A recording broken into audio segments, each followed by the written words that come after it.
हरे कृष्णा प्रभु।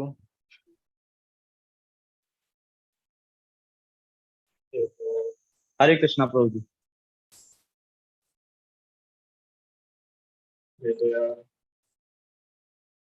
Start करेंगे तो आप बताइएगा। भाई यार 1 घंटे में पढ़ते हो मैं पेन चालू कर दिया। दे दो ना यार। हाँ संडे को दे दो।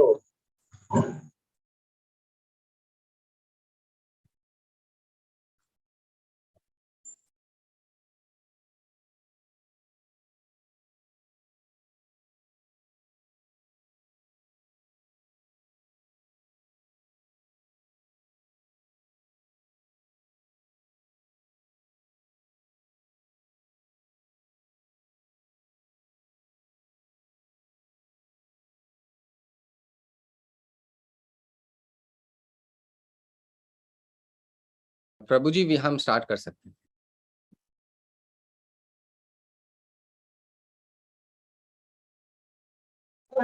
हरे कृष्णा। आप सभी भक्तों का हार्दिक स्वागत है प्रति सप्ताह होने वाली श्रीमद् भगवत गीता की कक्षा में। और अधिक समय नहीं लेते हुए हम मंगलाचरण से आरंभ करेंगे। ओम अज्ञानतिमिरान्धस्य ज्ञानाञ्जन शलाकया चक्षुरुन्मीलितं येन तस्मै श्री गुरुवे नमः। जय श्री कृष्ण चैतन्य प्रभु नित्यानंद श्री अद्वैत गदाधर श्रीवासादि गौर भक्तवृंद।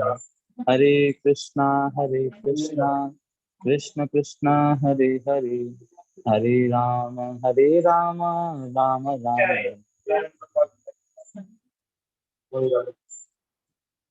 जगत गुरु शिला प्रभुपाद जी की जय। एक बार गणेश प्रभु से पूछेंगे कि हम लास्ट कौन सा हमने कर लिया था।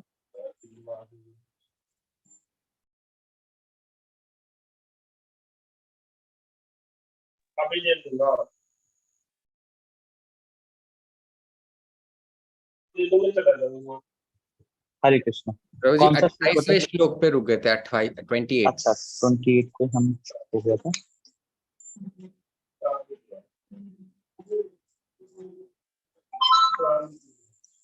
मेरे को लग रहा है शायद हम 31 तक पहुंच गए थे। 31 तक हो गया था।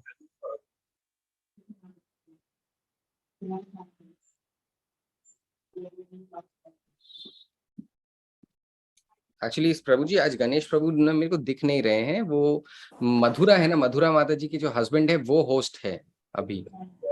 हाँ तो 31 तक हो गया था। लास्ट टाइम हमने डिस्कस किया था कि भगवान, परमात्मा और ब्रह्म, भगवान के 3 स्वरूपों के बारे में हमने पढ़ा था, जिसमें सूर्य और सूर्य का प्रकाश और सूर्य के अंदर की लीलाएं, इनके विषय में हमने चर्चा की थी। तो ये 31वां श्लोक था।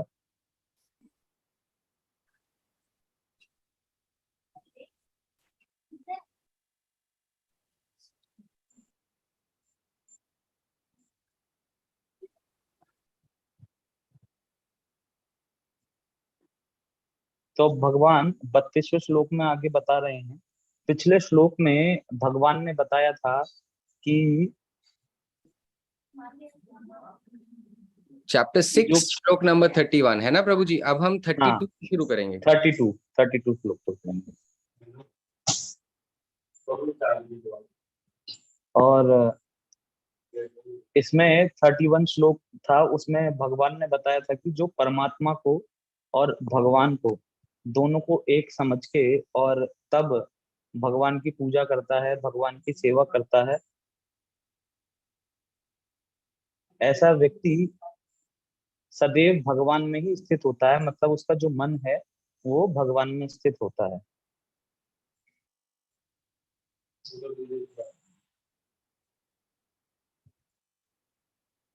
और फिर आगे भगवान बता रहे हैं कि जो ऐसा व्यक्ति है जो भक्त है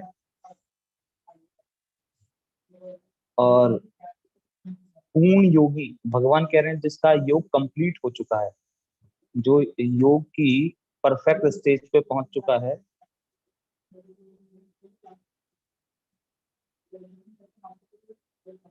तो भगवान उसमें बता रहे हैं कि वो वास्तव में सभी को, चाहे सुख में हो या दुख में, सभी को वास्तविकता का दर्शन करता है।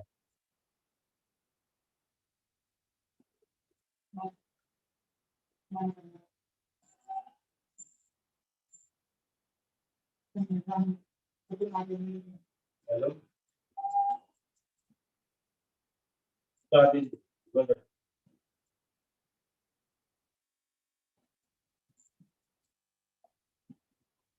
और भगवान कह रहे हैं कि ऐसा व्यक्ति हर किसी व्यक्ति की हेल्प करता है।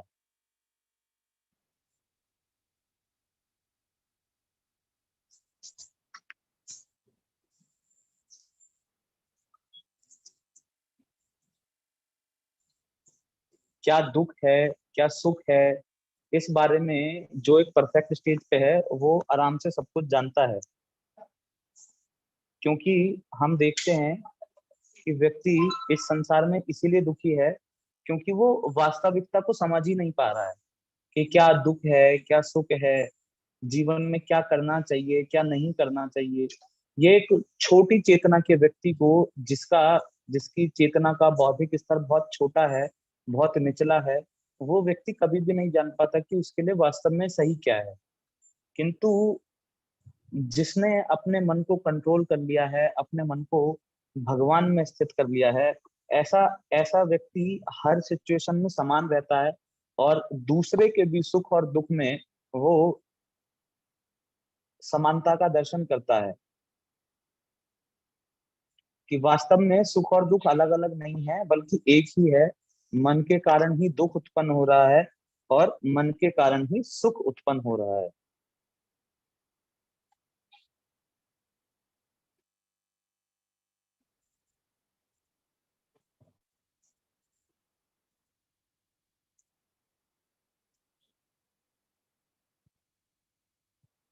अब आगे 33 श्लोक में अर्जुन एक क्वेश्चन कर रहे हैं, जो क्वेश्चन हम सबके मन में भी है, हम सबके हृदय में भी एक क्वेश्चन है। वही क्वेश्चन को अर्जुन श्री भगवान को पूछ रहे हैं। तो पूछते हैं कि भगवान, आपने जिस योग पद्धति का मुझे वर्णन किया है, जिस योग के विषय में मुझे बताया है कि जंगल में जाओ और वहां पे जाके तप करो, ध्यान लगाओ, है ना, आसन इत्यादि आप करो, लेकिन ये मुझे बिल्कुल इम्प्रैक्टिकल लग रहा है और इनटॉलरेबल भी है कि मैं टॉलरेट ही नहीं कर सकता ऐसी सिचुएशंस को कि मैं कुछ खाऊं नहीं, मैं सिर्फ योगाभ्यास करूं और किसी अ, भ- भगवान के चरणों पे मैं ध्यान लगाऊं। ये मेरे लिए बड़ा अव्यावहारिक लग रहा है, ऐसा कैसे हो सकता है। और अब आप सोचिए कि जो तब 5,000 वर्ष पूर्व अर्जुन को अव्यावहारिक लग रहा था, जबकि तब लोगों की उम्र भी ज्यादा थी, लोग सात्विक भी अब के मुकाबले ज्यादा थे, लोगों के पास समय भी ज्यादा था, तब वो 5,000 वर्ष पहले कह रहा है कि ये तो बड़ा इम्प्रैक्टिकल लग रहा है मुझे कि मैं जंगल में जाऊं, ध्यान लगाऊं और तब जाके मुक्ति प्राप्त हो, क्योंकि मन तो बहुत चंचल है। तो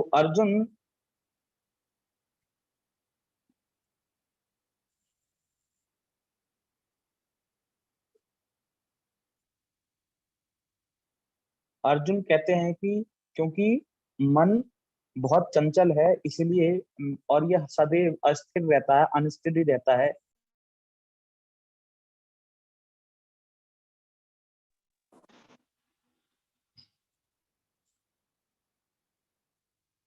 तो इस कारण से ये मेरे लिए बहुत अव्यावहारिक है, मैं इसको पालन नहीं कर सकता।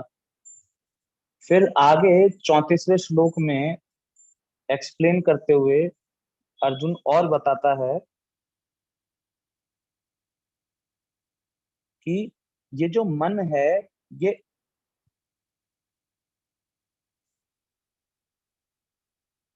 ये जो मन है, आगे 34 श्लोक में बता रहे हैं अर्जुन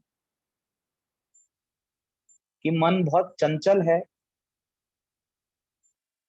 और हठीला है, अड़ जाता है किसी भी काम पे। एक बार अगर मन में कुछ आ गया कि ये करना है, तो वो जब तक नहीं हो जाता तो मन उसके अंदर अड़ जाता है कि अब तो मैं यही करूंगा।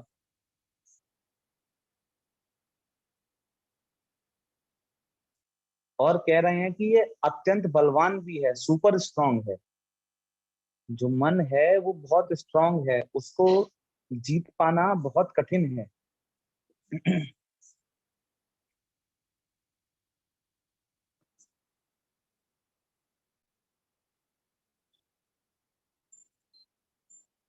और उसमें एनालॉजी दे रहे हैं कि मैं एक बार को ऐसा हो सकता है कि अपने तीरों के द्वारा मैं हवा को कंट्रोल कर लूं। जबकि ये हवा भी हम देखते हैं, हवा बहुत चंचल है, सदैव बहती रहती है और बहुत बलशाली है।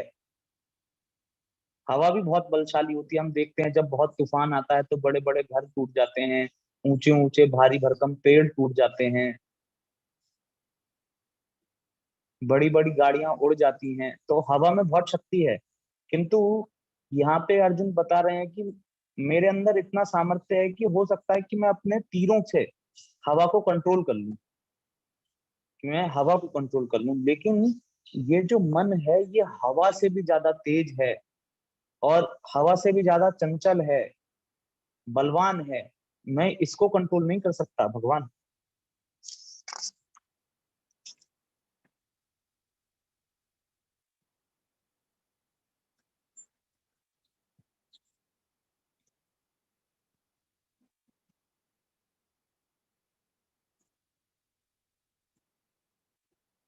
अब फिर ये सभी का क्वेश्चन हमारा भी है, क्योंकि हम भी देखते हैं कि हम बहुत सारी बातें सुनते हैं, लेक्चर्स में आते हैं। और ऐसा नहीं है कि सिर्फ लेक्चर में आने से, प्रवचन में आने से हमको कुछ अच्छी चीज मिल रही है। बाहर भी समाज में हम देखते हैं कभी कभी हमको कुछ अच्छी चीज बताई जाती है कि ऐसा करना चाहिए और ऐसा नहीं करना चाहिए, ये सही है ये गलत है। किंतु मन के ही कारण, इस मन के ही कारण जो कि बहुत चंचल है और स्वतंत्र है, कहीं भी विचरण करने का इसकी प्रवृत्ति है, तो ऐसे मन को कंट्रोल कैसे किया जाए, ये हमारा भी प्रश्न है। तो इसीलिए 35वें श्लोक में भगवान अर्जुन को बता रहे हैं कि हाँ, ये मन जो है इसको कंट्रोल करना बहुत बहुत बहुत ज्यादा कठिन है। 35th श्लोक में बता रहे हैं कि चंचल मन को वश में करना अत्यंत कठिन है। भगवान भी एग्री कर रहे हैं कि इसको आसानी से कंट्रोल नहीं किया जा सकता। लेकिन क्योंकि भगवान है और उपाय नहीं देंगे तो बेकार हो जाएगा। इतना बड़ा भगवत गीता बोलने के लिए 700 श्लोक भगवान ने बोले तो वो निरर्थक हो जाएंगे। तो इसलिए भगवान बता रहे हैं कि हाँ, कठिन तो है, लेकिन ऐसा नहीं है कि इम्पॉसिबल नहीं है।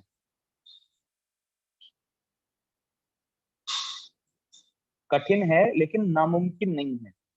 इसलिए भगवान बता रहे हैं कि अभ्यास के द्वारा,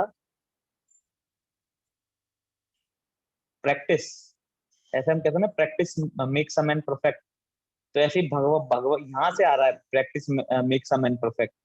ये श्रीमद् भगवत गीता से निकल के आया है। तो भगवान यही कह रहे हैं कि उपयुक्त अभ्यास के द्वारा और विरक्ति, वैराग्य, रिनंसिएशन, इसके इसका अगर सही से कोई प्रैक्टिस करता है तो ऐसा हो सकता है। और जिसको बोला जाता है डूज एंड डोंट्स, कि कुछ वस्तुएं करनी है और कुछ वस्तुएं नहीं करनी है। जैसे बताया जाता है क्या करना है, भगवान का नाम जप करना है, चैंटिंग करनी है भगवान के नाम की। स्मरण करना है भगवान के नाम का।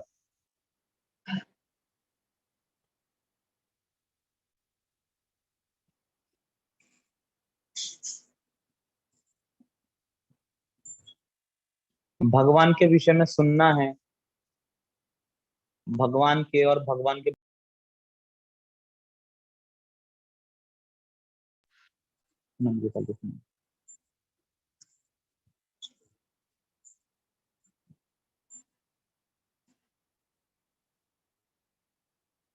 भगवान के भक्तों के साथ एसोसिएट करना है।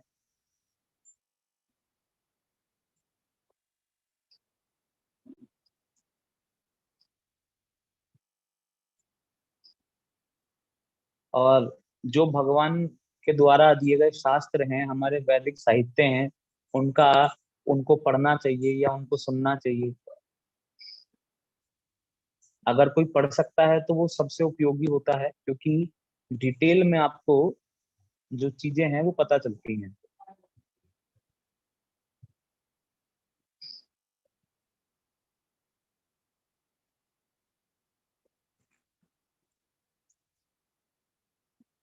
और भगवान के बहुत सुंदर सुंदर तीर्थ स्थान होते हैं जहाँ पे भगवान के भक्त वास करते हैं। ऐसे स्थान में जाना चाहिए, रहना चाहिए। अभी बहुत अच्छा कार्तिक का महीना चल रहा है, ये भगवान को अति प्रिय है। कार्तिक भगवान को बहुत प्रिय है। तो इस महीने में हमको वृंदावन और जगन्नाथपुरी, मायापुर, ऐसे भगवान के जो स्थान हैं, अयोध्या इत्यादि तीर्थ स्थल जो हैं, उनमें वास करना चाहिए, उनमें रहना चाहिए। और वहाँ जो भगवान के भक्त हैं उनकी संगति करनी चाहिए।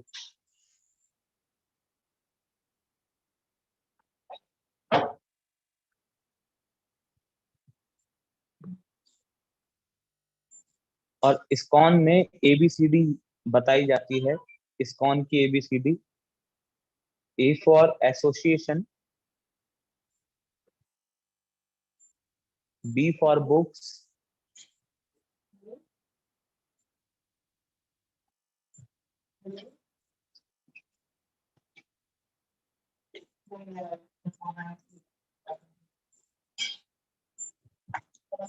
एसोसिएशन मतलब भगवान के भक्तों का संग करना। बी का मतलब बुक्स, भगवान भगवत संबंधी जो पुस्तकें हैं उनको पढ़ना, श्रीला प्रभुपाद जी की पुस्तकों को पढ़ना। और सी फॉर चैंटिंग, भगवान नाम का जप करना, स्मरण करना। भगवान के विभिन्न विभिन्न प्रकार के नाम हैं।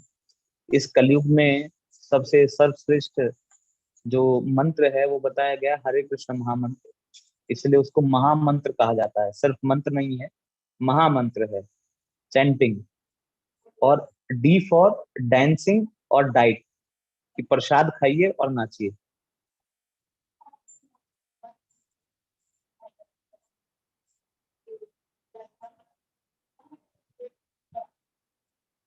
Dance and diet.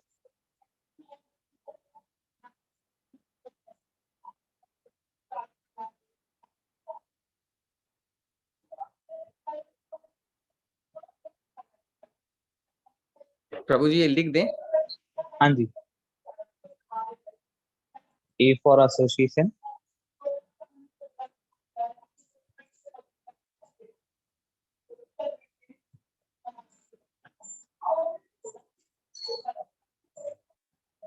B for books,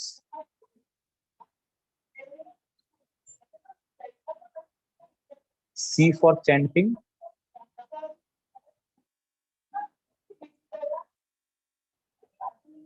D for diet and dancing.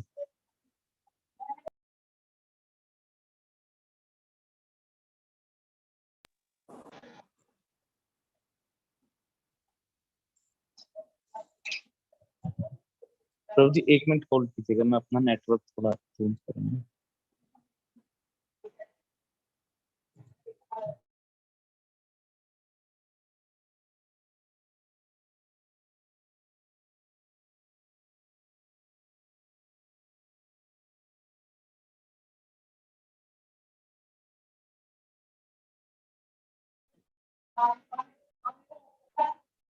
हाँ, हरे कृष्ण। तो ये 4 चीजें करने के लिए बताई गई हैं, ये भक्तों को करना चाहिए। तो ये तो हुआ जो भगवान ने बताया कि उपयुक्त अभ्यास, सूटेबल प्रैक्टिसेस। तो ये हमको रेगुलरली इनको बढ़ाते जाना है, इन क्रियाओं को हमें बढ़ाना है। और इसके बाद आते हैं डोंट्स। तो 4 डोंट्स बताए गए हैं।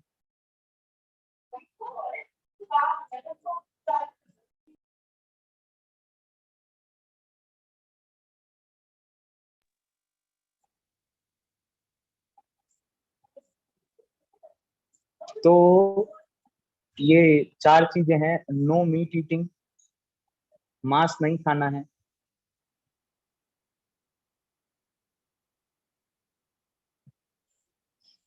और दूसरा है नशा नहीं करना है।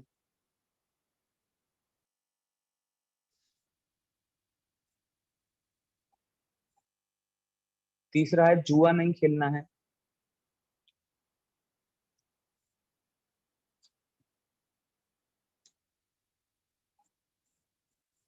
और चौथा है कि इलिसिट सेक्स नहीं करना है, अवैध पुरुष स्त्री संबंध नहीं बनाने हैं। अगर आपका विवाह हुआ है तो एक पति के साथ या एक पत्नी के साथ ही आपको रहना है, और ऐसा नहीं करना है कि हम एक्स्ट्रा मैरिटल अफेयर्स चला रहे हैं या प्री मैरिटल अफेयर्स चला रहे हैं। ये सब कुछ इलिसिट सेक्स में आता है।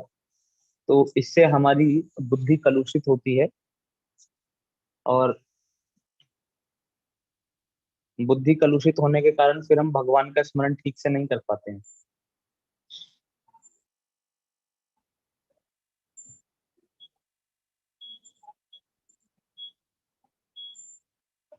तो ये 4 चीजें करने की हैं और 4 चीजें नहीं करने की हैं। और जब इस तरीके से आप इसको प्रैक्टिस करेंगे तो ये जो हमारा हठी मन है ना, जिसको stubborn हम कहते हैं, जिद्दी जिद्दी जो हमारा मन है और चंचल है, ये भी अपने आप क्या होगा, ये कंट्रोल में आने लग जाएगा। और इसमें भी सबसे मुख्य है भगवान के नामों का जप करना। क्योंकि जब हम भगवान के नामों का जप करते हैं तो जो हमारे चित्त में मैल जमा है और अविद्या जो हमारे हृदय में भरी हुई है, वो धीरे धीरे धीरे धीरे खत्म होने लगती है। और उसके कारण हम अपनी और भगवान की, इन दोनों की स्थिति को समझ सकते हैं।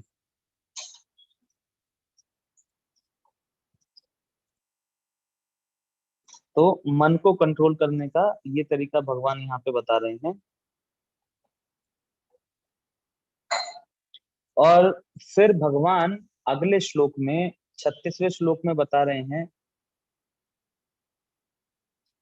कि मन को कंट्रोल करना क्यों आवश्यक है, मन कंट्रोल होना क्यों चाहिए।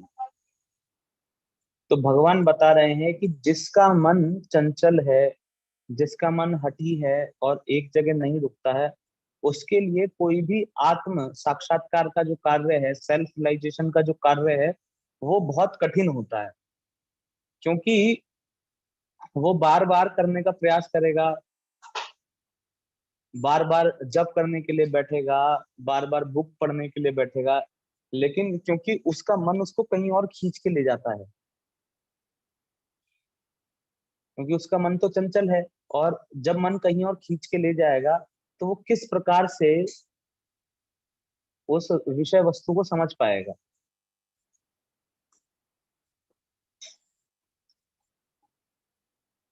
जैसे अभी हम लोग श्रीमद् भगवत गीता पढ़ रहे हैं, समझने का प्रयास कर रहे हैं, तो हम यहाँ पे बैठे बैठे और किसी और चीज का चिंतन करने लगे।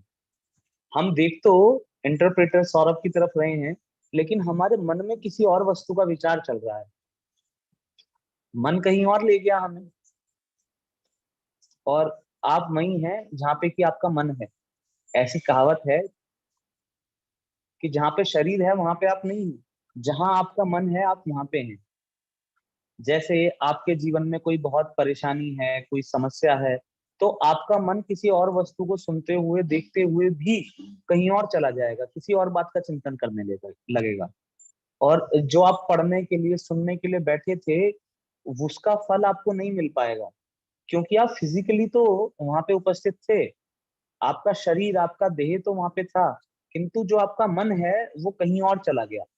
और इसी कारण से हम देखते हैं कि एक क्लास में, एक कक्षा में अगर 50 बच्चे पढ़ते हैं और वही टीचर है जो सभी बच्चों को पढ़ा रहा है, एक ही अध्यापक है, लेकिन कुछ बच्चे तो उसमें अव्वल आ जाते हैं, टॉप करते हैं, 99% स्कोर करते हैं, 100% स्कोर करते हैं, 95% स्कोर करते हैं, लेकिन कुछ बच्चे हैं उसी क्लास में फेल भी हो जाते हैं। तो दोनों ही प्रकार के बच्चे हैं। अब कोई कह सकता है कि ये अध्यापक के पढ़ाने का तरीका गलत है, या स्कूल में जो इंफ्रास्ट्रक्चर है वो अच्छा नहीं है, बच्चे कंफर्टेबल नहीं है, पंखे ठीक नहीं लगे हुए, बेंच ठीक नहीं है। जो फेल हो जाते हैं वो इसी तरीके के एक्सक्यूजेस देते हैं, अरे टीचर ही अच्छे नहीं थे, हम क्या करें। लेकिन सत्य बात तो ये थी कि जिस समय पे उनको पढ़ाया जा रहा था, जिस समय उनका मन वहां उपस्थित होना चाहिए था, तो जो बच्चे फेल कर जाते हैं उनका मन कहीं और उपस्थित होता है, वो किसी और बात का चिंतन कर रहे होते हैं।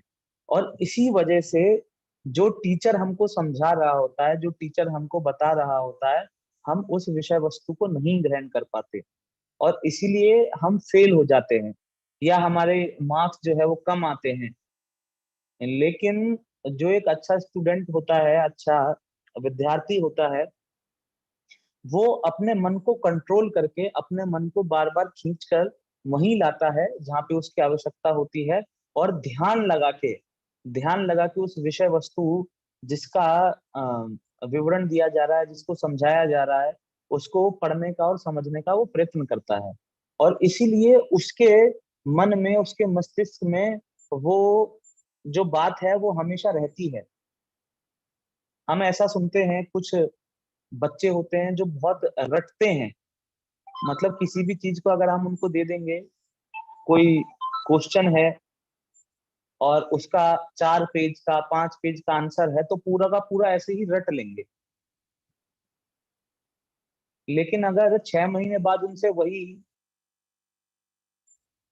वस्तु के बारे में दोबारा से पूछा जाए तो वो उसका उत्तर नहीं कर पाएंगे, क्योंकि उन्होंने रटा था और वो भूल गए। सिर्फ पेपर में लिखने के लिए उन्होंने रटा था कि कल पेपर है, आज रट लिया और कल लिख के आ गए। लेकिन वो व्यक्ति, वो विद्यार्थी जिसने उस विषय को अच्छे से समझा था अध्यापक के द्वारा, उसने सामने बैठ के, जब अध्यापक उसको पढ़ा रहे थे तो बहुत अच्छे से मन लगा के, मन को कहीं और नहीं जाने दिया था और मन लगा के उस विषय वस्तु को समझा था। तो जीवन भर उसके मन में वो जो समझ है वो बनी रहती है, उस विषय वस्तु के बारे में जो समझ है वो सदैव बनी रहती है। लेकिन रटने के कारण क्या होता है कि हम उसको भूल जाते हैं, तो इसलिए हमारे जो नंबर हैं वो कम आते हैं, या हम फेल हो जाते हैं। या फिर जब जॉब का समय आता है और वहां पे हमको कुछ पूछा जाता है, तब हम उसको याद नहीं कर पाते, रिकॉल नहीं कर पाते, क्योंकि हमने उस तरीके से उस विषय वस्तु को समझा ही नहीं था।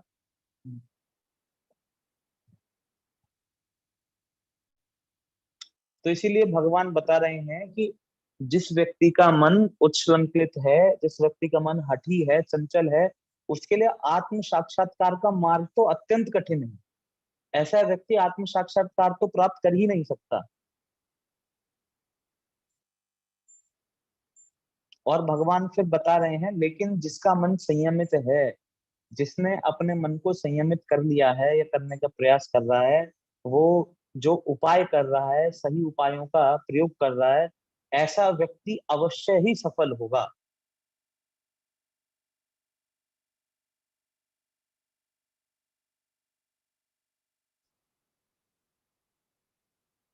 फिर अब अर्जुन के मन में एक और प्रश्न आ गया, जब भगवान ने बताया कि जिसका मन उच्छृंखल है, जिसका मन चंचल है, वो तो आत्म साक्षात्कार मार्ग में फेल हो जाएगा, है ना, वो तो उस मार्ग से गिर पड़ेगा। तो अर्जुन सोचने लगा कि अगर मैं भी इस मार्ग से गिर गया तो क्या होगा। हम भी ऐसा सोचते हैं ना कि अरे हम तो अच्छे से भक्ति भी नहीं कर रहे, और हमने जो भौतिक विषय वस्तुएं हैं उनको भी छोड़ दिया है। और कभी ऐसा हुआ कि हम भगवत प्राप्ति ना कर पाए, भगवान को प्राप्त ना कर पाए, तो ना तो हम इधर के रहेंगे ना उधर के रहेंगे। ना मिले राम ना मिली माया, कि राम भी नहीं मिले और माया को भी हम नहीं भोग पाए। हम बढ़िया बढ़िया जगह घूमने नहीं गए, थिएटर्स में नहीं गए, हमने मांस नहीं खाया, हमने शराब नहीं पी, हमने अवैध मैथुन नहीं किया, तो हमारे मन में ये विचार है। और हम सुबह सुबह उठ रहे हैं, भगवान के नाम का जप कर रहे हैं, इतना पढ़ रहे हैं, सुन रहे हैं, लेकिन अगर कभी हम बीच में रह गए तो, क्योंकि मन तो बहुत चंचल है, हमारा मन भी चंचल है। जब अर्जुन का मन चंचल है तो हम और आप क्या हैं, हमारे भी मन चंचल हैं।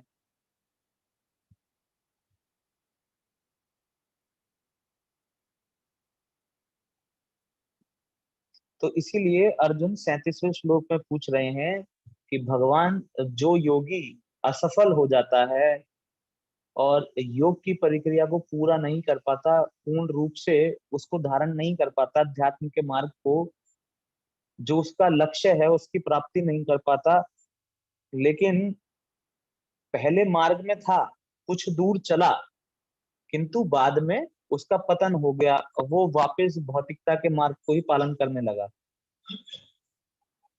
और योग में सिद्धि नहीं प्राप्त कर पाया। तो ऐसे व्यक्ति का क्या होता है?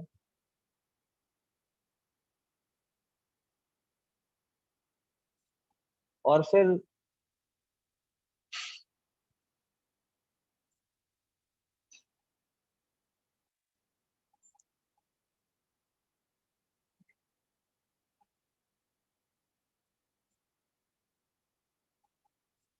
और फिर 38 श्लोक में इसी क्वेश्चन को आगे और विस्तार से पूछ रहे हैं कि भगवान, ऐसा नहीं है कि ब्रह्म प्राप्ति के इस मार्ग पे, भगवान की प्राप्ति के इस मार्ग पे, वो आध्यात्मिक, स्पिरिचुअल और भौतिक, मतलब मैटेरियल, दोनों ही सफलताओं से जो है छूटा रह जाता है। जैसे अगर आपके मन में कोई मेरे पास आए और कहे कि मेरी बड़ी इच्छा है पैसा कमाने की, है ना, मैं बहुत धन कमाऊंगा, बहुत धन कमाऊंगा, बहुत धन कमाऊंगा, लेकिन क्योंकि हम अध्यात्म के मार्ग पे हैं तो उसको समझाएंगे कि हाँ ठीक है, तुम धन कमाओ, लेकिन धन से तुमको सुख प्राप्त नहीं होगा, धन से तुमको शांति प्राप्त नहीं होगी, धन से तुमको मुक्ति प्राप्त नहीं होगी। तुम कमाओ धन, लेकिन उतना कमाओ जितनी तुम्हारी जीविका के लिए आवश्यक है। हम उसको ये बात समझाएंगे, और जब हम उसको ये बात समझा रहे हैं तो यही बात हमारे ऊपर भी लागू होती है। हमें भी अपने जीवन में ऐसा करना होगा कि हम बहुत पैसे के लिए ना भागें, और जितने भी आध्यात्मिक पथ हैं, जितने भी आध्यात्मिक लोग हैं, वो सभी रुपए पैसे के लिए, भौतिक संपदाओं के लिए बहुत ज्यादा मेहनत नहीं करते हैं, और वो मेहनत करते हैं भगवत प्राप्ति के लिए। या हम देखते हैं बहुत सारे ऐसे, बहुत कम कहूंगा, सारे तो नहीं, लेकिन बहुत कम ऐसे जीवात्माएं हैं जो पूरा का पूरा जीवन भगवत प्राप्ति के मार्ग में दे देती हैं, संन्यास ग्रहण कर लेते हैं, छोटी उम्र में 10 साल की, 12 साल की वर्ष में, 20 साल की आयु में संन्यास ग्रहण कर लेते हैं, रिनंशिएट हो जाते हैं, कि संसार से कोई संबंध नहीं रखते हैं, कि सिर्फ और सिर्फ जो मेरा लक्ष्य है वो भगवत प्राप्ति है, और यथासंभव मैं उसके लिए प्रयत्न करूंगा। लेकिन अगर ऐसा व्यक्ति 50 वर्ष की आयु में, 50 वर्ष की आयु में और अपना जो क्रिया है उसको छोड़ दे, उसका मन विचलित हो जाए और किसी गलत कार्य में वो लग जाए, सभी प्रकार के आध्यात्मिक कार्यों को छोड़ दे, तब 50 वर्ष की आयु में जब छोड़ के गया है तो ना तो उसने पढ़ाई की थी और ना उसने अधिक रुपया पैसा कमाया था, तो उसके पास तो अपने जीविका चलाने का भी साधन नहीं है, तो वो बहुत कुछ भौतिक जीवन में भी नहीं कर पाएगा ऐसा व्यक्ति। तो इसीलिए अर्जुन पूछ रहे हैं कि ना तो आध्यात्मिक मार्ग में ही उसको सफलता प्राप्त हुई और ना भौतिक जीवन में ही उसको सफलता प्राप्त हुई।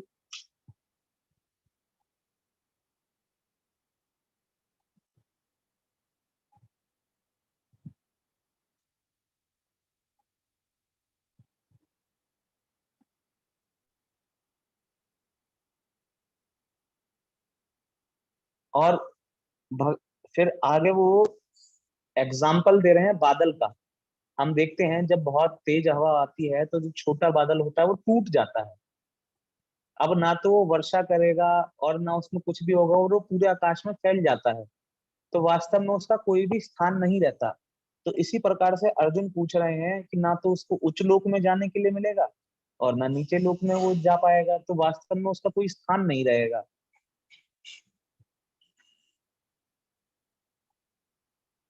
और एक बादल की भांति वो विनष्ट हो जाएगा।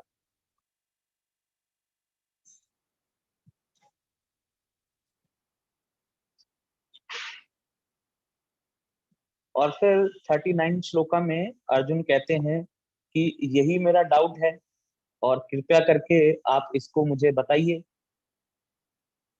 इस डाउट को दूर कीजिए। और कहते हैं कि आपके अतिरिक्त कोई भी ऐसा नहीं है जो इस संदेह को नष्ट कर सके। तो वास्तव में ये एक डिसाइपल की, एक शिष्य की क्वालिटी को यहाँ पे दर्शा रहे हैं कि उसका अपने गुरु में इतना फेथ होता है कि जब वो अपने गुरु से प्रश्न करता है तो इसलिए नहीं करता कि चलो गुरु जी आए हैं, कोई साधु बैठे हैं खाली, तो चलो इनसे कुछ प्रश्न कर लेते हैं, बल्कि वो इस भावना के साथ अपने गुरु से प्रश्न करते हैं कि गुरु के अतिरिक्त कोई भी ऐसा नहीं है जो मेरे इस संदेह को नष्ट कर सके। और जो वास्तविक संदेह है उन्हीं को अपने गुरु से एक सत शिष्य पूछता है।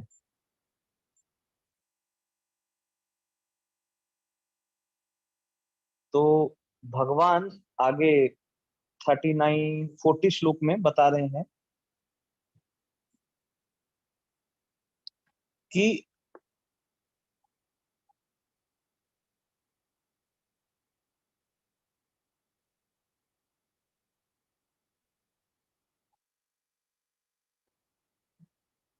भगवान कह रहे हैं 40वें श्लोक में कि जो भी व्यक्ति, जो भी योगी कल्याण कार्यों में, मतलब आध्यात्मिक पथ पे लगा रहता है, उसका कभी भी विनाश नहीं होता।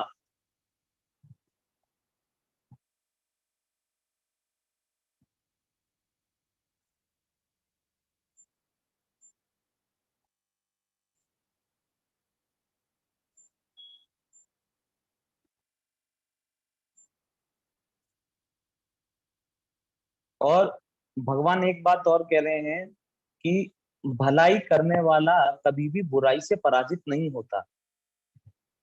कि जो व्यक्ति सही मार्ग पे है, अच्छा कार्य करता है, उसको कोई भी बुरी वस्तु उसको हटा नहीं पाती।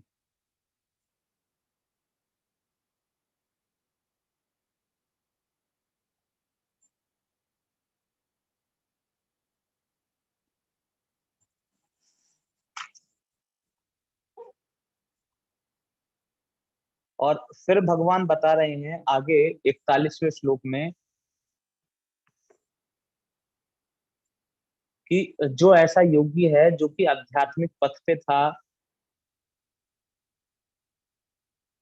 और अन्य अन्य प्रकार की क्रियाओं को कर रहा था, आध्यात्मिक क्रियाओं को, ऐसा व्यक्ति पवित्र आत्माओं के लोक में, मतलब स्वर्ग आदि लोक में, जो हमारी पृथ्वी से ऊपर के लोक हैं, जहाँ पे अनेक अनेक साधन उपस्थित हैं, अनेक अनेक सुख उपस्थित हैं, वहां पे अनेक अनेक वर्षों तक भोग करता है,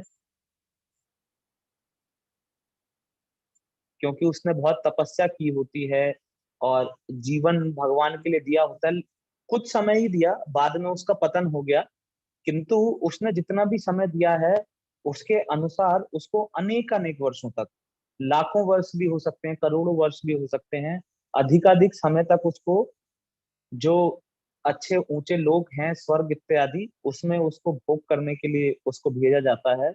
और उसके बाद जब दोबारा उसको पृथ्वी लोक पे भेजा जाता है, तो या तो वो सदाचारी पुरुषों के परिवार में पैदा होता है, भक्तों के परिवार में पैदा होता है। स्वर्ग से जब उसको नीचे वापस भेजा जाएगा पृथ्वी लोक पे, तो वो अच्छे सदाचारी पुरुषों के परिवार में पैदा होगा, जहाँ पे माता पिता भक्त होंगे, है ना, या पूरा खानदान भक्त होगा, पूरा परिवार उसका भक्त होगा, या आसपास में उसको भक्तों का संग बहुत ज्यादा मिलेगा। कोई अच्छा ब्राह्मण कुल हो सकता है जो अच्छे से ब्राह्मण कुल के जो नियम पालन हो उनको करते हो, और नहीं तो धनवान लोगों के कुल में उसका जन्म होता है। अधिकाधिक जो धनवान होगा उसके कुल में उसका जन्म होगा।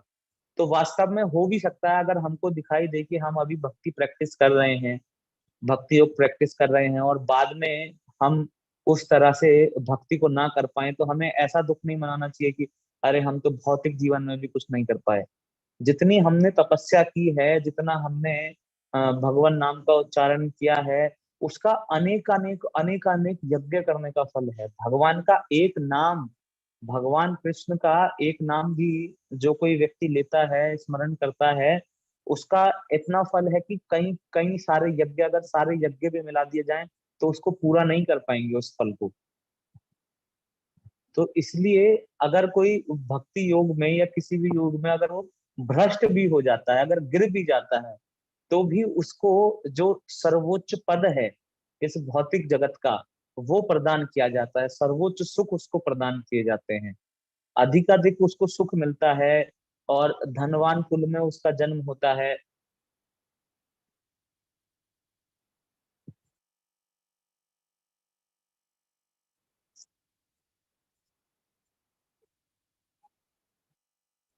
और भगवान फिर आगे 42वें श्लोक में बता रहे हैं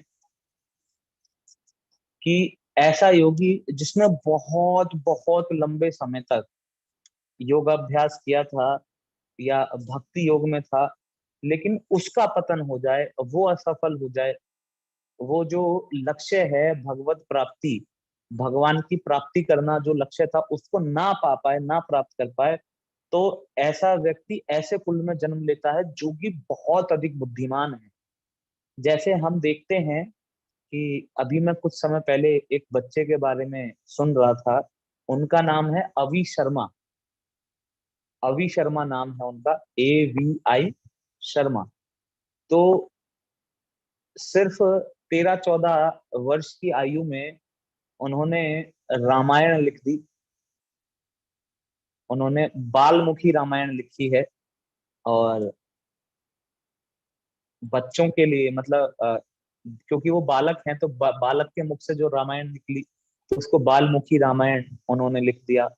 और वो इतने इंटेलिजेंट हैं कि भगवत गीता, श्रीमद् भागवतम, अन्य अन्य संस्कृत सुभाषिता के जो श्लोक हैं वो उनको स्मरण रहते हैं, और बहुत भक्तिमय उनका जीवन है। भगवान का नाम जप करते हैं, भगवान के विषय में पढ़ते हैं, और लोगों को भी पढ़ाते हैं। और सिर्फ ऐसा ही नहीं है कि वो अध्यात्म के मार्ग पे ही उन्नत हैं, किंतु भौतिक मार्ग पे भी वो अत्यधिक उन्नत हैं। हम सभी जानते हैं एलेक्सा जैसा एक सॉफ्टवेयर है, अमेजोन का आता है एलेक्सा। तो उसमें जो भी हम एलेक्सा को करने के लिए बोलते हैं वो कर देता है। हम कहेंगे एलेक्सा लाइट ऑफ कर दो तो लाइट ऑफ करेगा, हम कहेंगे सॉन्ग चला दो तो वो सॉन्ग चलाएगा। तो एलेक्सा ऐसा वॉइस ऑपरेटिंग सिस्टम है। तो उन्होंने एलेक्सा से भी ज्यादा इम्प्रूव वॉइस सिस्टम जनरेट कर दिया, और उन्होंने वो सिस्टम को ऐसा जनरेट किया है कि एक अंधा आदमी भी उसको जो है चला सकता है। प्रभु जी, ये दूसरा वाला जो आप बता रहे हैं, ये पर्सन क्या सेम है या कोई और है? ये अवि शर्मा ही है? अभी शर्मा, एलेक्सा तो अमेजोन ने डेवलप किया, अभी शर्मा ने ये डेवलप किया है दूसरा वॉइस सिस्टम जो है, उसका नाम रखा है माधव। हाँ, तो सर थोड़ा सा एक्सप्लेन कर दीजिए, मैं थोड़ा कंफ्यूज हो रहा हूँ। वो क्या करता है? आपने मेरे को जैसे बताया अवि शर्मा ने रामायण लिख दी, राइट? बाल हाँ, रामायण। बाल्मीकि रामायण, हाँ, और बाल्मीकि रामायण। और उसने एलेक्सा से भी ज्यादा इम्प्रूव जो है voice system, voice operating system जो है बनाया है, डेवलप किया है। वो सॉफ्टवेयर डेवलपर भी हैं।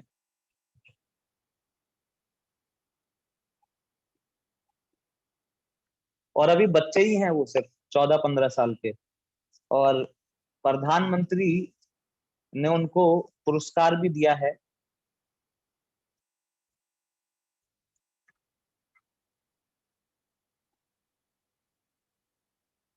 तो उन्होंने इस प्रकार का वॉइस ऑपरेटिंग सिस्टम डेवलप किया है जिसको कोई अंधा व्यक्ति भी ऑपरेट कर सकता है। और वो बताते हैं कि एलेक्सा जो जो कार्य नहीं कर सकता, उससे भी ज्यादा कार्य उनका ऑपरेटिंग सिस्टम कर सकता है, जिसका नाम उन्होंने माधव रखा है।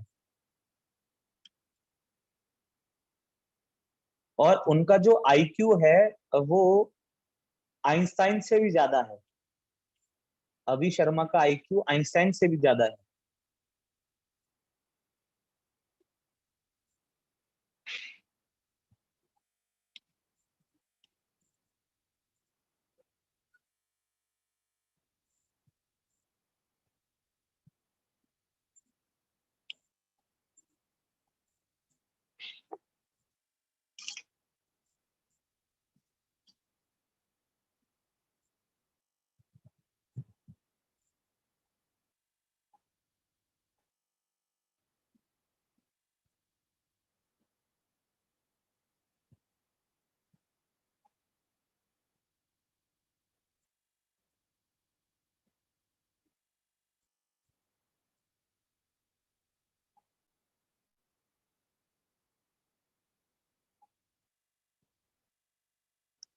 तो इससे पता चलता है कि वास्तव में ये पिछले जन्म के कोई योगी रहे, जिनका योग सफल नहीं हो पाया, और इसीलिए ये इतने इंटेलिजेंट हैं।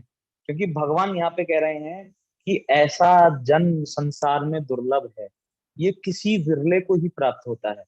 और नहीं तो 13-14 वर्ष की आयु में आप किसी को क्या सिखा सकते हैं? उनको जितना आता है इतना कोई भी व्यक्ति 13-14 वर्ष की आयु में सीख नहीं सकता। ये सिर्फ भगवत कृपा से ही संभव है। जो भगवत कार्य में लगा हुआ है, भगवत मार्ग पे चल रहा है, ऐसे व्यक्ति का भगवान कभी भी नाश नहीं होने देते, हमेशा उसको संरक्षण प्रदान करते हैं। तो इसीलिए भक्ति करते हुए हमें कभी भी ऐसा नहीं सोचना चाहिए कि अरे देखो मैं ये छोड़ रहा हूँ वो छोड़ रहा हूँ। अगर मेरे से नहीं हो पाया या मैं पूरा इसको नहीं कर पाया तो क्या होगा? तब भी इस संसार में जो भी सबसे सर्वश्रेष्ठ आपको भौतिक सुख है वो आपको प्रदान किए जाएंगे, ऐसा भगवान यहाँ पे बता रहे हैं।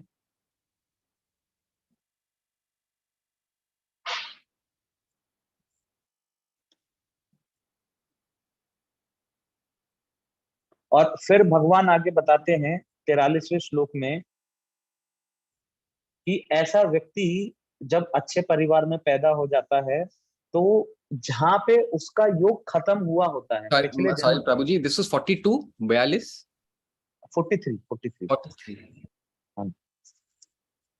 और फिर 43 श्लोक में भगवान आगे बता रहे हैं कि ऐसा जन्म पाकर, मतलब ऐसे कुल में जन्म पाके, या बहुत अत्यधिक बुद्धिमान हो जाए या धनवान कुल में पैदा हो, तो जहां पर भी उसका जो योग था वो उसने पूरा किया था, वहीं से वो अपने योग को आरंभ करता है।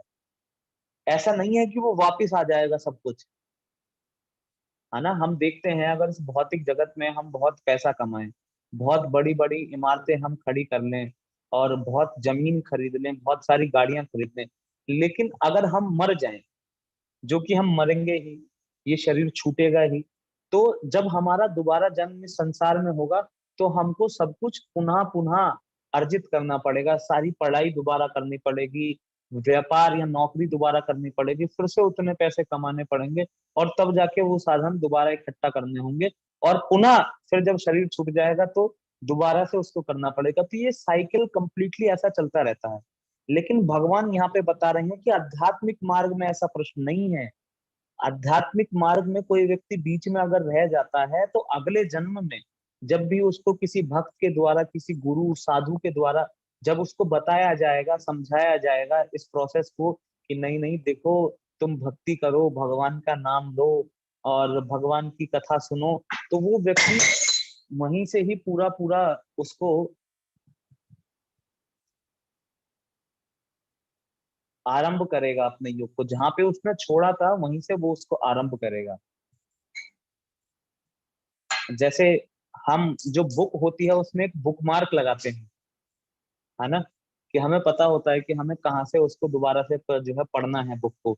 तो इसी प्रकार से अगर कोई भक्ति योग में लगा हुआ है तो उसका ये बुक मार्क है, भगवान वहां पे बुक मार्क लगा देते हैं, है ना, कि भाई ये जो है यहाँ तक आ गया है।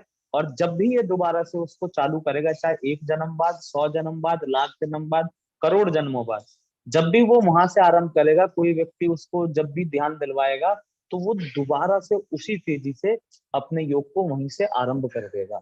ऐसा नहीं है उसको वापसी नहीं आना पड़ेगा कि अब पूरा पूरा प्रोसेस दोबारा करो। लेकिन ये बात सुन के हमको ऐसा आलसी नहीं बन जाना है कि अरे अब तो भगवान ने कह ही दिया है कि भगवान अगर इस जन्म में नहीं भी हो पाया तो अगले जन्म में कर देंगे। लेकिन हमको ऐसा नहीं करना चाहिए, क्योंकि हमको नहीं पता अगली बार हमको साधुओं का संग मिलेगा कि नहीं मिलेगा।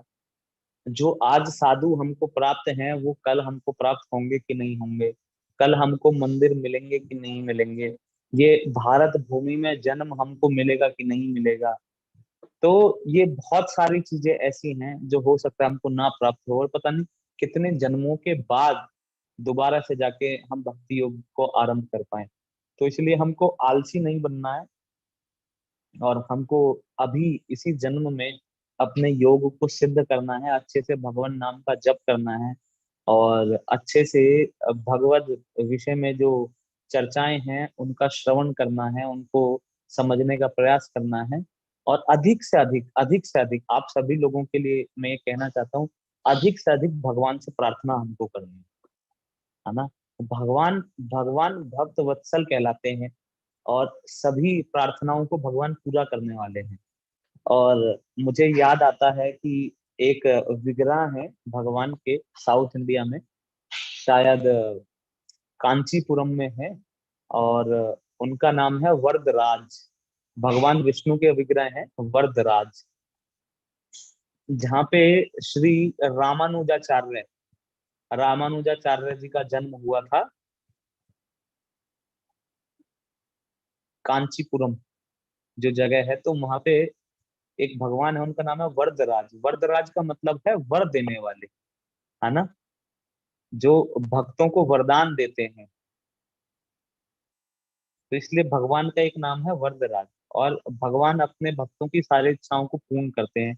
तो इसीलिए हमको क्या करना चाहिए, अधिक से अधिक भगवान से प्रार्थना करनी चाहिए कि भगवान आपकी कथाओं को सुनने में हमारी रुचि बढ़े। ये सब। प्रभु जी सॉरी, ये रामानुजन जो आपने बोला वो साइंटिस्ट, इंडियन साइंटिस्ट जो ना व्हाइट। ना, रामानुजाचार्य, श्री संप्रदाय के आचार्य रामानुजाचार्य, श्री रामानुजाचार्य।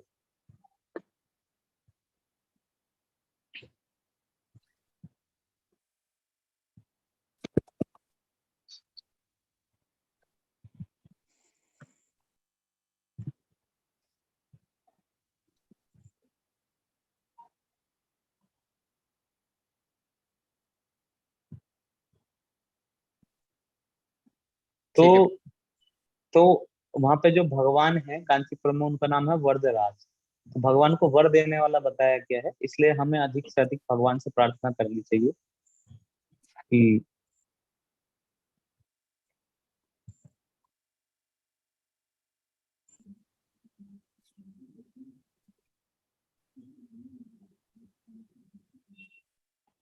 तो हमको भगवान से अधिक अधिक प्रार्थना करनी चाहिए कि भगवान की कथाओं को सुनने में हमारी रुचि बढ़े, भगवान की कथाएं हमको समझ में आए, और अधिक से अधिक हम भगवान का नाम स्मरण कर सकें, भगवान के किसी भक्त के प्रति कोई हमारा अपराध ना हो, और हम इसी जन्म में भगवान को प्राप्त कर पाए। तो ये हमको प्रार्थना करनी चाहिए। हरे कृष्णा। आज का हमारा समय पूरा हुआ है, और शायद हमारे पास, हाँ, 5 मिनट है। कोई कुछ कहना चाहता है, बताना चाहता है तो कह सकता है।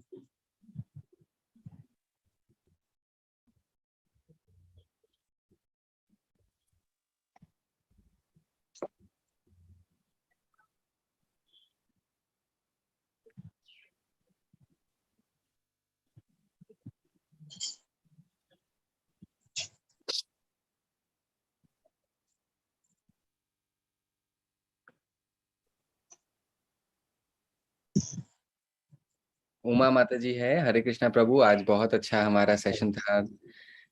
34th, तो 34th सेशन था प्रभु जी। अर्जुना, जो आप कह रहे थे कि वो एयर हवा को भी कंट्रोल कर सकता था, तो वो तो द्वापर सॉरी सतयुग त्रेता युग में था वैसे टाइप की हवा तो अब यहाँ पे नहीं है। इतना पोल्यूशन है, इतना धूल मिट्टी गंदगी है। अर्जुन आप जब यहाँ पे होते कहाँ से कंट्रोल कर पाते? यार सही सही कह रही है माता जी।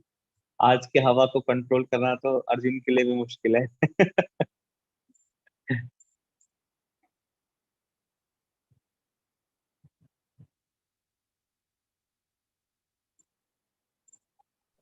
दूसरी चीज प्रभु जी, जो क्वेश्चन है नर नारायण कर्ण लिखा है उन्होंने, हम्म। आप फोटो भी दिखा रहे हैं।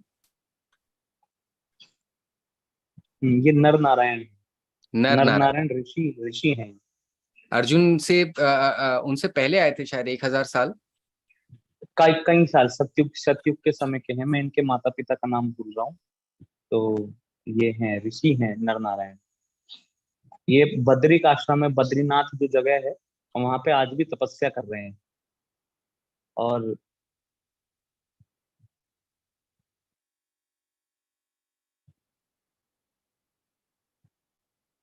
नर नारायण कर्ण कर्ण का इसमें कोई रोल नहीं है।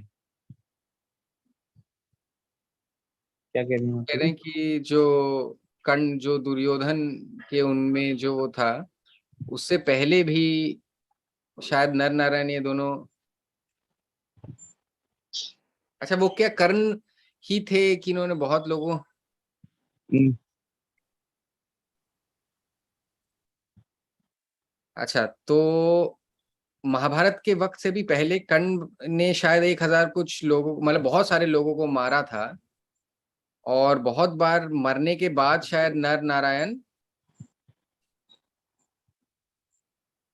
999 कुछ ऐसे लोगों को मारने के बाद कर्ण फिर भाग गए थे, और वो पृथ्वी ऊपर कहीं पे और फिर जन्मे थे। और उस जन्म में उनको फिर उनके माता पिता ने वो नहीं लिया था ना, और उनको बहा दिया था पानी में। क्या कर्ण ही थे जिन्होंने बहुत सारे मेरे ऐसे को मेरे वाल्मीकि। को कर्ण कर्ण के पिछले उसका नहीं पता है कि पिछले उसमें क्या था, लेकिन नर नारायण जो ऋषि हैं ये महाभारत में भगवान कृष्ण और अर्जुन हुए। नर अर्जुन है और नारायण कृष्ण है। तो ऐसा बताया जाता है कि नर और नारायण ये अर्जुन हुए। और कर्ण जो है कुंती के ही पुत्र हैं, पांडवों के बड़े भाई हैं। लेकिन विवाह से पहले ही, जैसे कि कथा आती है, और दुर्वासा मुनि ने उनको ये वरदान दिया था कि तुम किसी भी देवताओं को जब बुलाओगी तो उनसे पुत्र की प्राप्ति कर सकती हो। तो उन्होंने चेक करने के लिए, क्योंकि बच्ची थी, तो चेक करने के लिए सोचा कि अरे देखती हूँ क्या ऐसा संभव है। तो उन्होंने सूर्य को आह्वान किया और सूर्य देव से उनको कर्ण की प्राप्ति हुई। लेकिन उन्होंने अपनी बदनामी के डर से कि मेरी बहुत बदनामी होगी कि मेरे पास ये बालक कहाँ से आया, तो उन्होंने उसको बहा दिया था। तो ये कर्ण वही है, ये पांडवों के बड़े भाई हैं।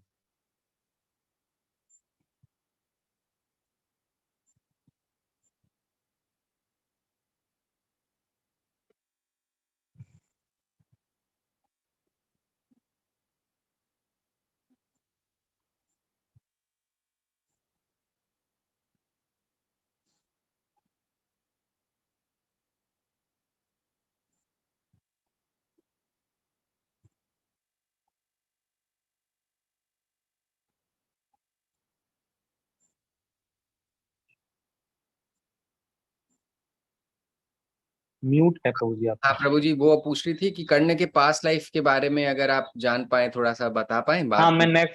नेक्स्ट टाइम आपको बताऊंगा। अभी तो मुझे नहीं पता है कर्ण के पास लाइफ के बारे में। मैं पढ़ के आपको बताऊंगा। हाँ प्रभु जी, आप याद रखिएगा प्रभु जी, भूलिएगा मत, वो कह रही हैं। ठीक है, ठीक। हरे कृष्ण।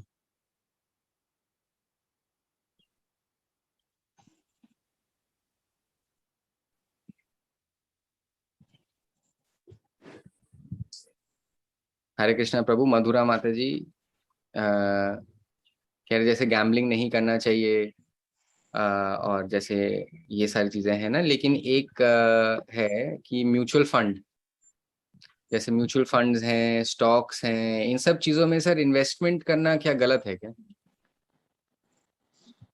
देखिए, हम कोई भी कार्य करते हैं, हम जॉब करते हैं, हम बिजनेस करते हैं, तो एक कैलकुलेटेड रिस्क होता है ना।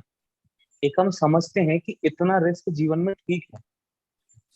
और मैंने कहीं सुना था कि लाइफ का सबसे बड़ा रिस्क है रिस्क नहीं लेना। कि अगर कोई व्यक्ति अपने लाइफ में उसने रिस्क नहीं लिया है तो इसका मतलब कि उसने अपनी लाइफ का सबसे बड़ा रिस्क लिया है, अगर फाइनेंस पर्सपेक्टिव से हम देखते हैं। लेकिन जैसा शेयर मार्केट में है, तो जितना मैंने समझने का प्रयास किया, शेयर मार्केट में दो चीजें होती हैं। एक होता है फंडामेंटल एनालिसिस और एक होता है टेक्निकल एनालिसिस। कि टेक्निकल एनालिसिस में चार्ट्स होते हैं और बहुत सारी चीजें होती हैं। लिख दीजिए।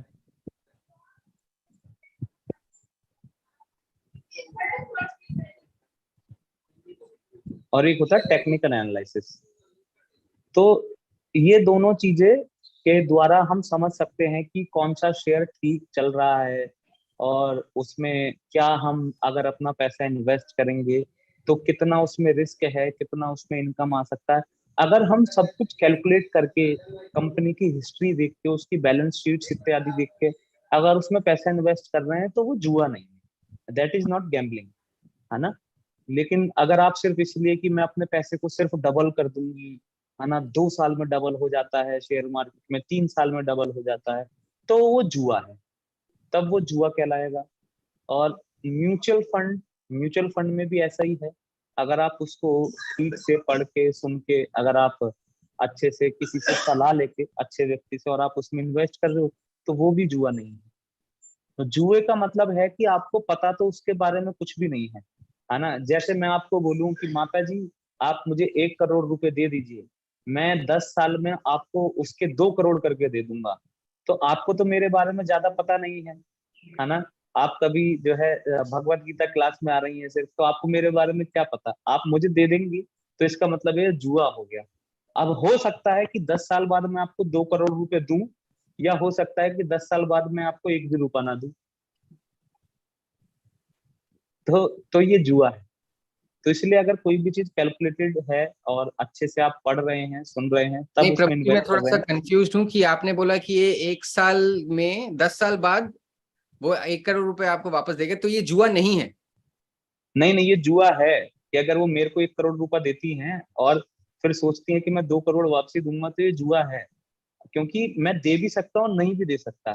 ये अनकैलकुलेटेड रिस्क है, क्योंकि मैं बाउंड नहीं हूं देने के लिए।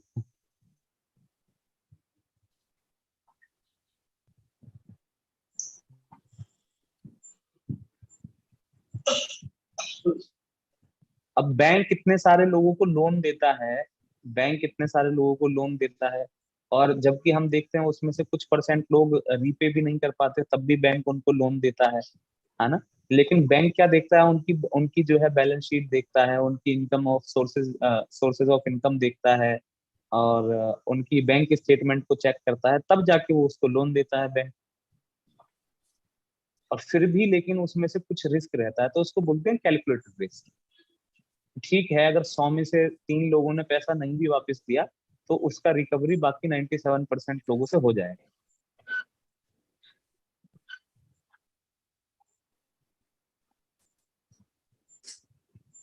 अब समय हो गया, ठीक है। सौरभ सौरभ एक्चुअली प्रभु के प्रभु जी, समय। उमा माता जी ने लंबा हो गया ना वो काफी, तो हाँ हाँ हाँ। बाकी लोगों का ठीक। कट हो गया। हाँ नहीं नहीं, और नहीं लेंगे प्रभु जी, हम इतना इतना काफी काफी है। 1 घंटा हो गया, मेरे को ब्रेक भी हाँ जी। चाहिए है, काम भी हाँ करना। हाँ हाँ। ठीक है ठीक है ठीक है।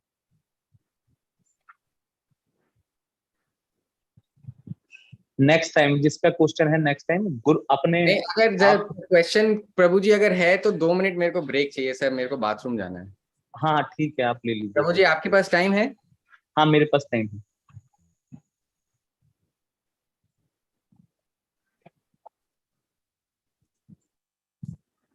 क्या जी, कीर्तन करेंगे सब भक्त।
हाँ प्रभु जी, मैं आ गया हूँ, हम कर सकते हैं। हरे कृष्ण, बताइए।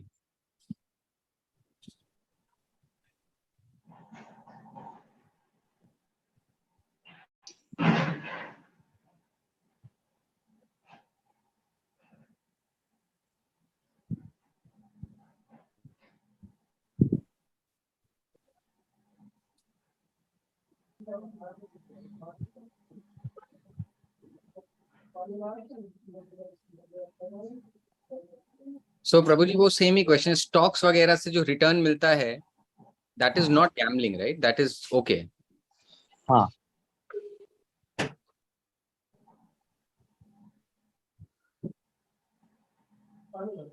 थैंक यू प्रभु जी, हरे कृष्ण।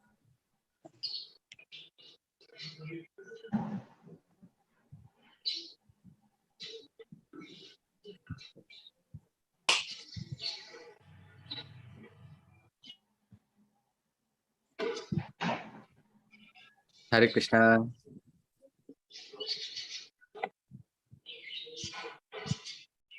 आज प्रभु जी सुन के बहुत अच्छा लगा हमें आज का सेशन।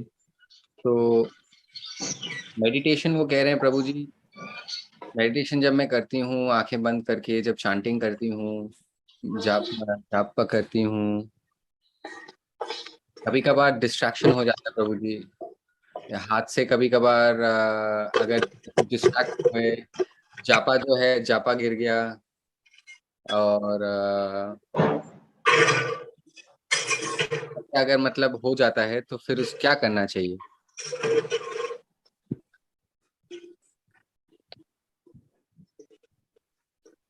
हाँ, वो कभी कभी माला छूट जाती है, ऐसा होता है, ये सभी के साथ हो जाता है, तो उसको दोबारा से स्टार्ट करना चाहिए। और अगर आपका मन डिस्ट्रैक्ट करता है किसी भी, ये सभी के लिए है, अगर मन डिस्ट्रैक्ट, थोड़ी सी आवाजें आ रही हैं प्रभु जी सबको आपके पास सबको नहीं, मेरी साइड से नहीं आ रही, सबको म्यूट एक कर मिनट प्रभु दीजिए। जी। माता जी का खुला हुआ है बहुत सारे भक्तों का ना mic.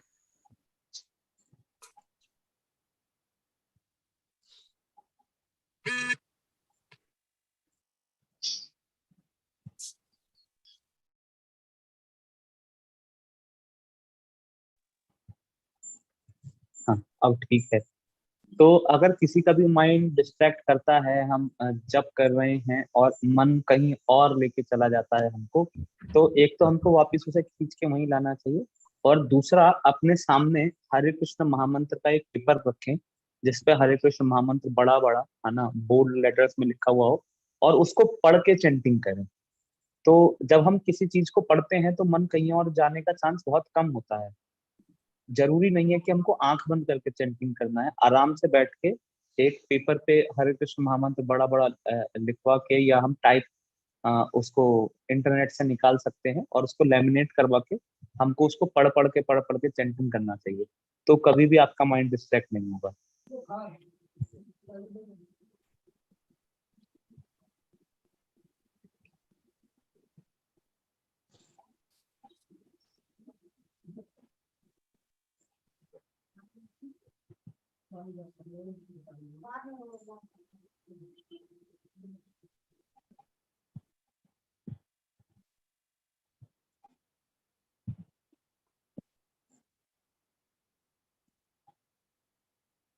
Hare Krishna Prabhu ji, thank you.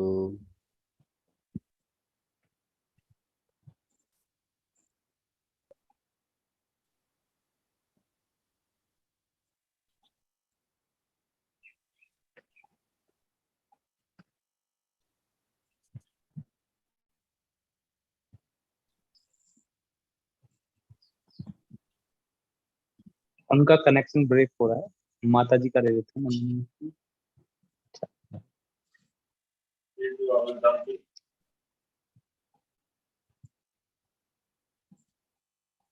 हरे कृष्णा प्रभु, काफी टाइम से मिस कर रही हूँ मैं सेशंस, आज मैं आई हूँ, तो प्रभु जी आपको नमस्कार। और वो कह रही हैं आज सेशन में आके बहुत अच्छा लगा, तो होपफुली आती रहूंगी मैं सेशंस में।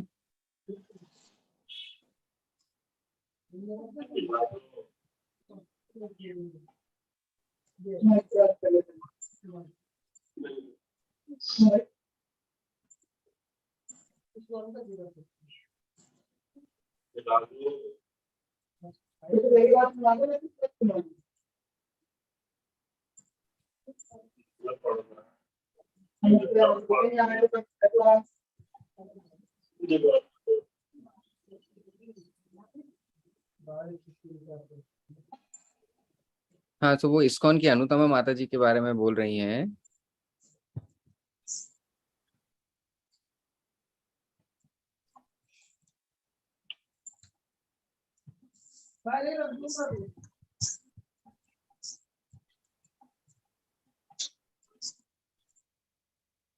वो अनुतमा माता जी के बारे में पूछ रही हैं कि शाम को दामोदर आरती जो होती है,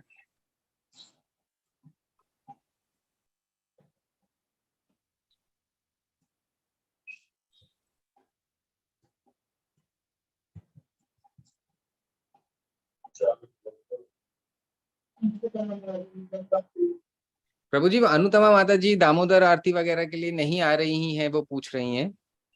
मुझे तो नॉलेज नहीं है, गणेश प्रभु या समीर प्रभु जी बता सकते हैं।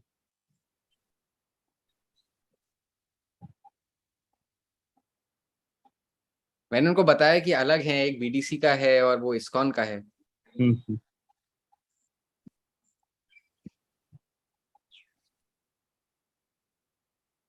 ठीक है प्रभु जी, बस हो गया। ठीक है।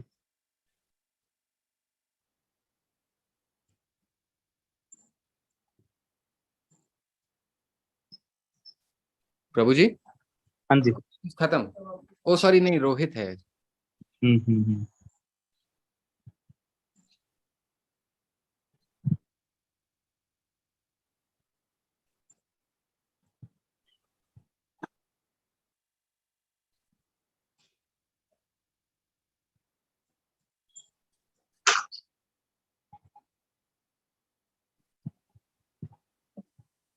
ठीक है प्रभु जी, एंड करेंगे, है ना। और वो उनको बोल दीजिए, व्हाट्सएप कर देंगे वो क्वेश्चन।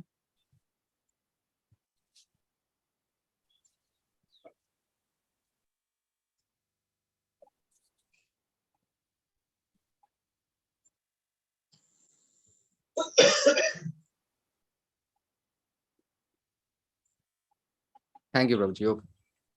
ठीक है। आप सभी भक्तों का पुनः पुनः धन्यवाद देना चाहता हूँ। आपने बहुत गंभीरता के साथ इस श्रीमद् भगवत गीता के विषय का श्रवण किया, उसके लिए बहुत बहुत धन्यवाद।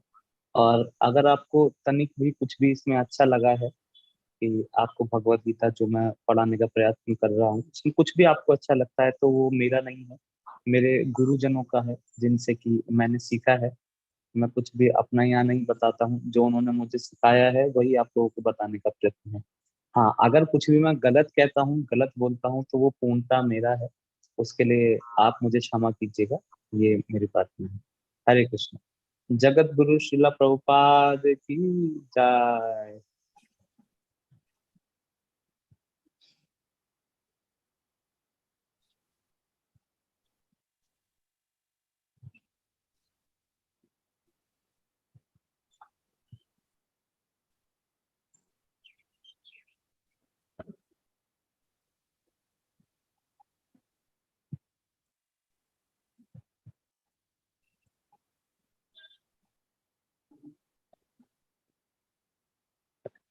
Thank you Saurabh Prabhu. Hare Krishna.